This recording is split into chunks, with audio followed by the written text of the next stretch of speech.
was the Champions League night at the Giuseppe Meazza Stadium in San Siro. Arsenal answered doubters and they shocked Manuel Akanji by scoring 3 goals against their Italian counterpart. A night where doubters believed that Arsenal were going to capitulate in this one because of the star-studded Inter Milan team. But Arsenal did the yeoman's job. This is my point of view. In case you're joining us for the very first time, please get on and let's make your comments count.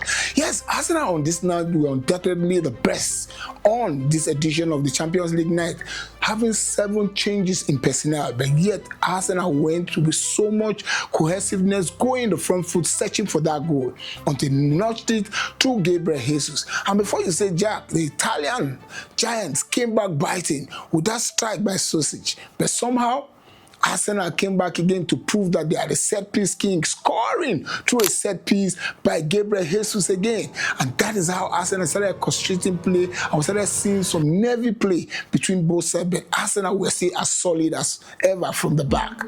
Who is the man that made Arsenal thick on the night? Christian Mosquera, a guy that has been nursing injury and he came back 2 weeks earlier than the scheduled date.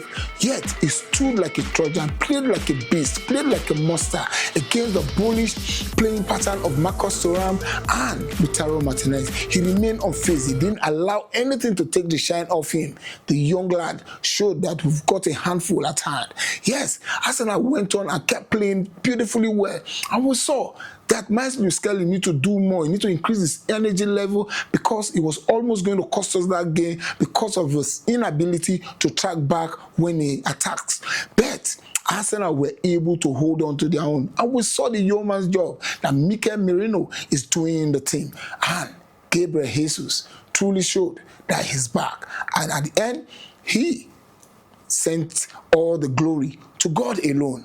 And yet, when Gabriel Jesus left the pitch, Victor Gyökeres came back and said, look, I need to show up when my striking counterpart had scored, and he scored that smashy scorcher and ball hit the back of the net. And we started asking, where did you keep this bullish ability? This is what we expect you to be doing week in, week out in the English Premier League. Imagine if you've been doing that, the Premier League title would have been over.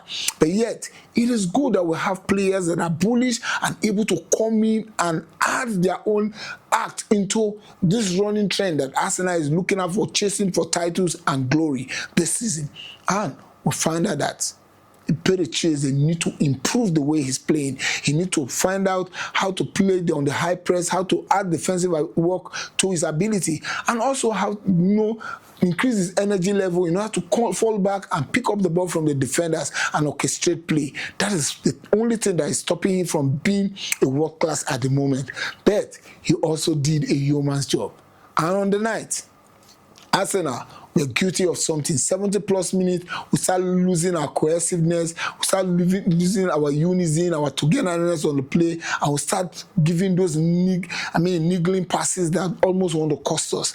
But at the night, Arsenal proved that truly they're one of the most difficult teams to play against in Europe now, and the best at the moment, because playing 7 games in the Champions League and winning 7 of them means that truly Arsenal is the team to beat. This is my point of view. Until I come your way again, don't forget to follow us on all our social media handles, and let's keep making this community great.